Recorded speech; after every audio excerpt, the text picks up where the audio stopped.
I was born in White Plains, New York, just outside the city, and grew up there for the first 12 years of my life. And I've never really thought about how that shaped me. I mean, I think probably like anyone who's born and grew up in the New York metropolitan area, I think we're exposed to a great range of things that I think expand our horizons in the future. I grew up in a big sports family, and so I remember with my brothers and my father going into the city fairly often to see Rangers games and Knicks games. And then I remember when I was, 11 and 12 and probably too young to be doing it, going to Led Zeppelin and Queen and Pink Floyd concerts at Madison Square Garden on the train, feeling very sophisticated and very grown up. I was actually an incredibly good swimmer. I used to travel around the country to go to swim meets because when I was young, when I was 11 and I was 12, I was one of the best swimmers in the country in certain events for my age. So to find the right level of competition, I would travel,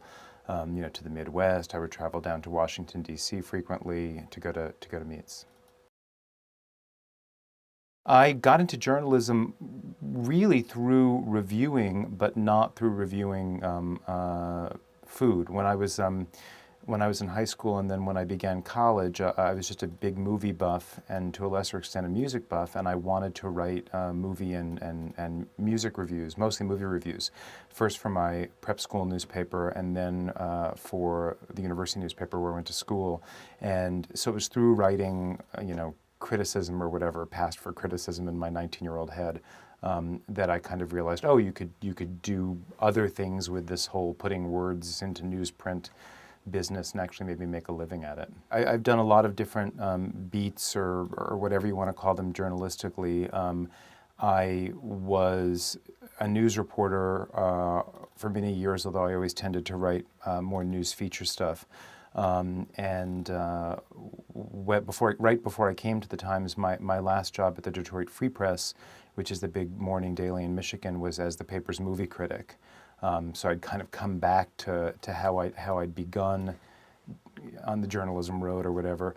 But when I came to the Times, I came there as a news person, and that was intentional. During the, I guess, 12 years or so now, or 13 years I've been at the Times, I've covered politics. I covered George Bush's initial presidential campaign in 2000, 1999 and 2000. I covered the White House for a while. After that, I was the newspaper's Rome bureau chief for a couple of years, so I was covering, European politics, the Vatican, and just general news features from that region of the world. And then I came back to New York to be the restaurant critic. I think it may be more possible for any young person who wants to write about a range of things in his or her life to do that. What's uncertain now, I think, to all of us is exactly what the vehicle or format will be. Whether that will be in a predominantly or largely electronic realm, whether it will be in a more traditional mold. It certainly won't be in a more traditional mold, but in a way now with the internet and with the ability of people to kind of, anyone almost can, with a certain amount of technical know-how, have a web page or a blog on which he or she posts his or her writings on anything, and there's no bounds for that person in terms of what they write about.